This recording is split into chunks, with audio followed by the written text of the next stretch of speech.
Good afternoon and welcome into Two-Man Game here on ClaibsOnline.com. I'm Matthew Roccio. That is Bob Ramsey here. We'll talk a little basketball, specifically some SLU basketball today, as they have another conference game on the road, this time up in Chicago, facing off against the Ramblers, I should say, of Loyola Chicago. Say Ramblers and then Loyola 5 times fast. That's tricky. And Bob Ramsey's up in Chicago, getting ready to call the game a little bit later on today. So, Rammer, how are you doing today? How was your train trip up to Chicago? Train was as relaxing as I'd hoped. It was wonderful.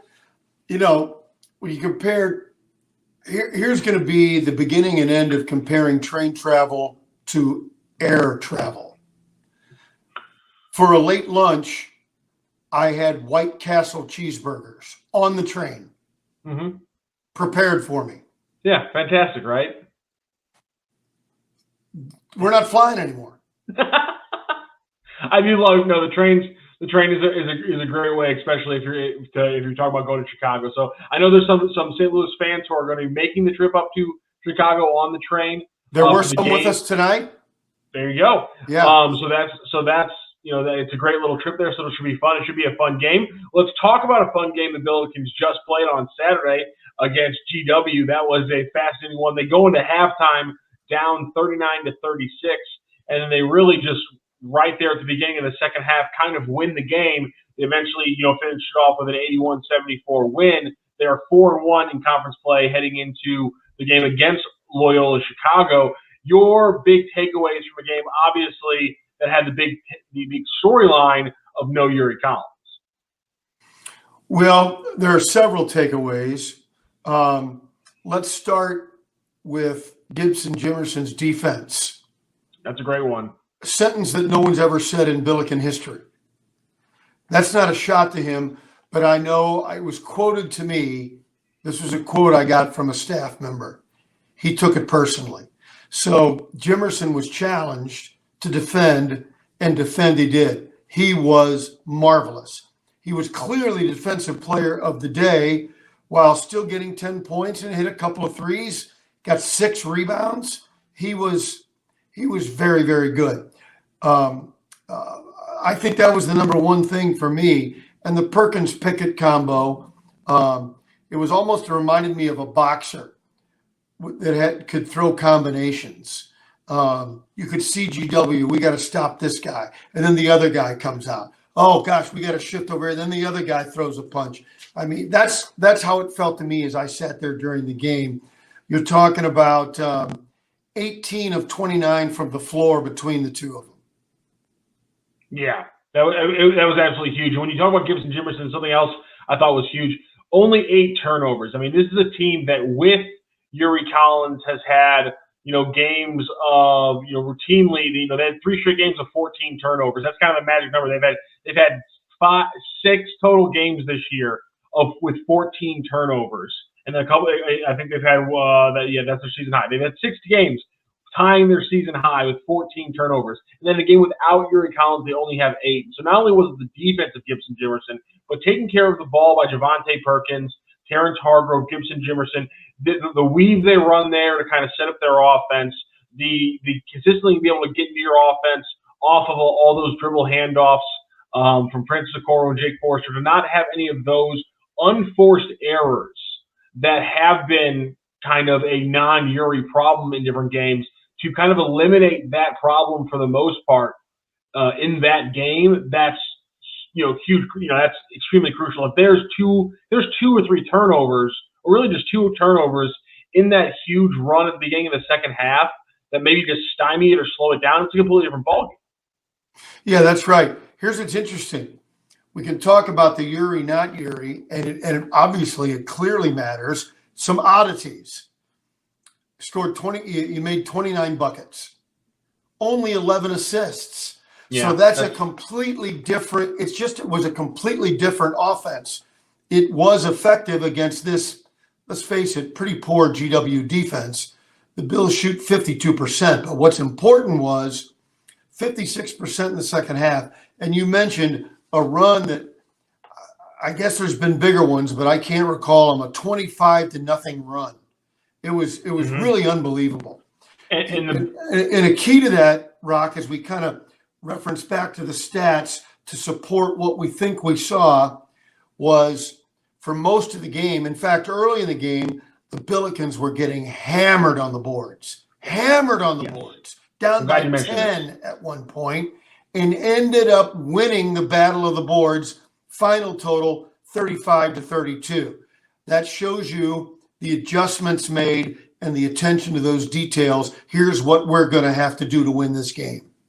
See, I love that you said that, because in that run, they didn't let up a single offensive rebound. And in that run, you had the you had the tip slam by Jake Forrester, which is an offensive board. If anybody, if you haven't heard the highlight, it was amazing. Go listen because of Earl. I love when Earl freaks out. It was fantastic. Earl freaked out, folks. That's Billiken basketball right there. That is gold. It's absolute gold. So you get the Jake Forrester tip slam. You also get Jake Forrester missing, tipping out a late offensive rebound that TJ then picks up and dunks for an easy 2. That's within that run too. So you get these kind of broken. You kind of get those big effort plays that break in your favor during that run. And again, if you just have a turnover in the other end, or you're not able to take advantage of those kind of second chance points, it's a completely different game. And again, if you go back and watch the very beginning of the second half, Gibson Jimerson's defense is a hugely, you can't not see it if you know what you're looking for, because he's chasing Bishop the fourth around, who A10 Stats just put out a great graph. Bishop, the fourth for GW, is the highest usage player in the A10, and he's one of the most efficient players in the A10 as well. So when you have that kind of score, and you lose a Yuri, and you ask Gibson to take part of the Gibson fourth, because it wasn't just great defense on the ancillary guys, he was picking up him a lot of the game when he was having a good game. And so that, I can't say enough. And expound more on what you said with Gibson. That was just an unbelievably huge performance from him defensively. Back here, Bob, we were just talking a little bit about the GW game before we had a little bit of a technical difficulty there. And obviously, we were talking about the run and how important it was and the overall great defense. Something I was mentioning right before you went off there was how good Gibson Perkins' defense was as well, and kind of how when you see his offensive game, you start thinking, man, it's coming back to him a little bit. He started to trust himself a little bit more. I definitely think you saw that with his willingness and his effort on the defensive end. And obviously, anytime you're getting that kind of effort and the team defense is humming in a different way, it's going to look a lot better. And so obviously we want to give him credit for the offensive game, because that was old school Javante taking over. But his defense was also a huge part of that game. Scoring at all three levels, which is what he had done when he was Gibson Perkins, right? Mm-hmm. When he was the presumptive A10 player of the year, he's played like it. One more number, and I don't have the exact number in front of me, but I think it's 3 straight games of shooting over 40% for the team, 3-point range. That's the number I expected. That's what I expected the team average to be for the year. They've done it 3 in a row. So were my expectations way off, or was it just delayed in getting there? Because I think this is really who this team is. And I would tell you, they only took 16. I think they could take 8 or 9 more or 10 more. And some of that's dictated by the way the defense plays you. I understand that. But they shot almost 44% from 3-point range. This is the team we expected.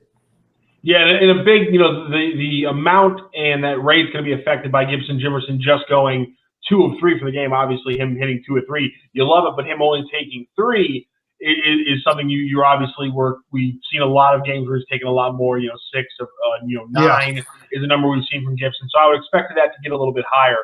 So the defense was big. Obviously, the ball handling, the lack of turnovers. Overall, I thought it was an impressive game by SLU. I just think their defense is dialing in, and I thought that the offense's ability to score like that without Yuri, I just thought was such a unexpected surprise, considering what we've talked about with the offense stalling out. It had some bad points, but the fact that every single thing had to essentially go through at some point, a dribble handoff at the top of the key, and you were still able to get into your flow offense and do things on the perimeter and on, kind of in the wing, with your screens and your movements and things like that. I loved all the little things they did to get Javonte open, for his, jumpers throughout the game. I love that Javon Pickett, one of the biggest stats I think we haven't talked about is that he had 4 assists. I think he at times this year has, been a little bit too, narrow, kind of, tunnel vision in transition and things like that. And I thought he was moving the ball better. I just thought everything offensively, considering Yuri wasn't there, I was really surprised how well some of it kind of hung. Yuri wasn't there. You scored 81. I keep going back to my expectations. I thought it was a team that could score 85 points a game. Scored 81 without the best point guard in the country. I think this was more like the team I expected to see. Now let's move on to Loyola Chicago. On Wednesday evening, Ramblers up in Chicago. Yuri Collins traveled with the team. He practiced yesterday, and so we don't really know what's going to happen tonight in the game. My big thing is that they shouldn't need Yuri Collins if they can play like they did against George Washington against the Ramblers. They're having a struggling season. Every team they've beaten, and they only have a handful of wins this year. Every team they've beaten, they have 6 wins. 5 of those wins have come in teams who are in the bottom 280 in the KenPom. The other win comes against number 51 ranked in the KenPom, Clemson, and they beat them by 15 with 18 turnovers in the game partially because Clemson shot 1 of 13 from free. But nonetheless, I can't explain how they beat Clemson by double digits because I think they're more akin to the team we've seen struggle off the bat in A-10 play. They have some good players. In fact, I think the best thing has to be the kind of the story of their junior forward, Philip Alston, who was playing D2 ball. He was one of the best players in Division II at I was screwed up. The California University of Pennsylvania in D2. He's now made the jump, and he's the leading scorer for the Ramblers. I think that's a great story, but overall, they are kind of struggling as a team so far. Yeah, and they'll shoot a lot of threes, but you got to make a lot of them, and you got to defend. I think what they'll try and do against a team that scores a lot, leading the highest scoring team in the Atlantic 10, 76 a game. Again, I think they should be scoring about 85 if they're playing right. Probably not against Loyola, though. If Loyola can get anything done defensively that they want to do, they'll want to make the game as ugly as they can possibly make it. And so that's my expectation. I think the Bills could play pretty well and win 65-55. You know what I mean? I think it could easily be that kind of a game. Yeah, I think it's interesting if you look at Loyola so far, they've played some faster-paced games against faster-paced teams. George Mason was a higher-scoring game. GW was a higher-scoring game. So I wonder if it's more of a propensity to get pulled in to a different pace by their opponent, or maybe just a willingness to play faster if they have to with an opponent. Because especially the George Mason game, if you go back and watch it, I actually really like their offensive movement. I think their offense, X's and O's wise, is pretty solid. The execution's just pretty bad. That's why they're a bottom 100 team offensively. But that's kind of why this game a little bit has a trap sense to it, because they're a low ranking team and you're on a nice little run to start your conference play. They haven't gotten a win. You're 4-1. There's 2 teams above you right now at 5-1, so you got a nice little start here. It's kind of a trap game only because, like you said, they muck it up. They play super slow, bottom 100 team in pace. And while they don't take a lot of field goals, they are a top 100 team. It's the only stat that they are top 100 in any way, shape, or form, defensively, offensively, rate, conference, what have you. The only stat that they are top 100 is field goal percentage, just overall. And so that they're at least a semi-efficient team with the shots they take. And mainly a lot of that is that they will run in transition despite being a slower team. And they'll take a lot of their threes in transition despite being a slower team. And so those are some characteristics, I think, that if you're a St. Louis fan, that does maybe kind of, ding, ding, ding. It's kind of like maybe pop up a couple things in your brain of, well, that's been problematic for the Billikens. So there's a trappy sense to me for this game. Yeah. Well, you have to play well. You have to play this is coaching jargon. You got to play right. Yeah. And that was one of the things Charlie Spoonhour would say. You got to play right. And if you don't, then that's when you're not doing the things that you need to do to be successful. That's when you fall into the trap. When you're trying to play too much one-on-one, when everybody's standing and watching, when you're not rotating defensively, you get lazy. Then all of a sudden, do you have more talent? Yeah. But if you think you're going to win because you have more talent, the bear trap's going to get you. Yeah, and like you said, you have a trio of guards who combined take about 14 threes per game, and it's more like 12 threes per game, and hit about 38% of them, that kind of magic number. So you have that factor, and then even here's the thing that's crazy to me: they have Bryce Golden coming off the bench, and this is a guy who he gave Marquette 22 different times in his career. He gave UConn 20. He gave Xavier 20 in the Big East Conference tournament, and he's only averaging 5 points per game right now for the Ramblers. That's a scary, weird bench guy who, if he came off the bench tonight and he scored 14 and 6, it wouldn't shock me, and it would be a huge, pivot, and kind of, play in favor of the Ramblers winning this game. So there's a bunch of weird variables with this Loyola team. A lot of those have broke bad for them, hence the over start in conference play. But again, there's still a 15-point win against Clemson and some weird stats like Golden just sitting back there making me think. Well, Rocc, there's a couple of notes I wanted to give you, but let's get right to the bottom line, the win or lose thing. If you believe you're a contender in this league, you got to win this game. There are a handful of road games that, and you don't say this very often, but in the Atlantic 10 this year, there are a handful you've got to win. And if you don't, quite frankly, at this point in time, you're not a contender. You have to admit that. So the teams, we know the coaches know this, and we know the players know it. They hear it. Do they understand it? And understand what it means to not fall into that trap. And we won't know till late tonight.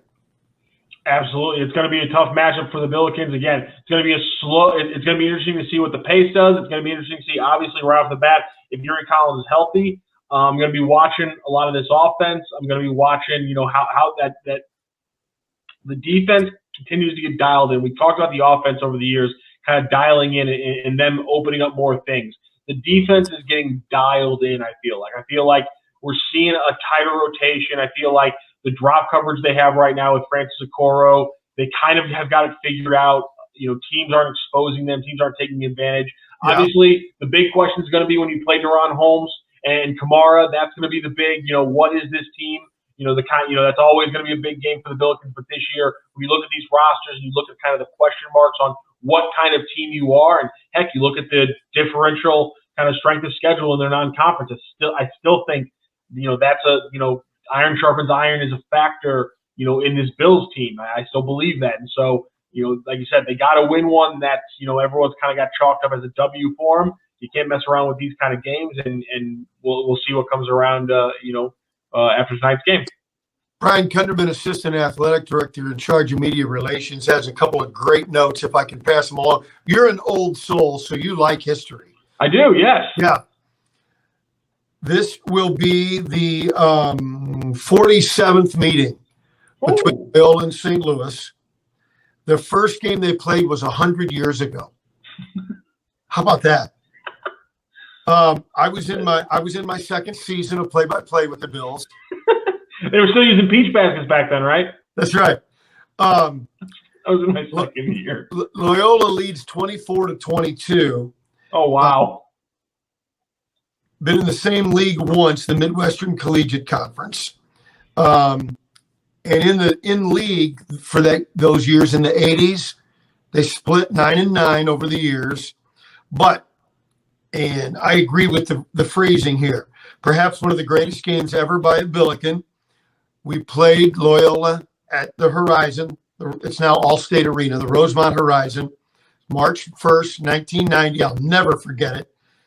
Anthony Bonner scored 45 and had 20 rebounds. Oh my God. It took overtime to win. 102-86 in overtime. 45 points, 20 rebounds, Anthony Bonner. Wait, I'm sorry. What was the final score? 102-86. I'm sorry.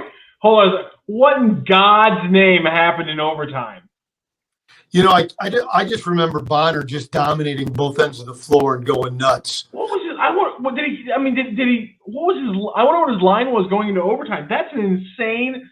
That's got to be one of the biggest overtime ass kickings in basketball. We'll get Brian Kunderman to get the box score for us. Absolutely, thank you. That's just got to be one of the biggest ass kickings ever. I mean, in the last 5 minutes. Holy crap! Keep in mind, it wasn't a one-man team because I suspect, and I can't. My memory is not good enough for 1990. That's too long ago for me.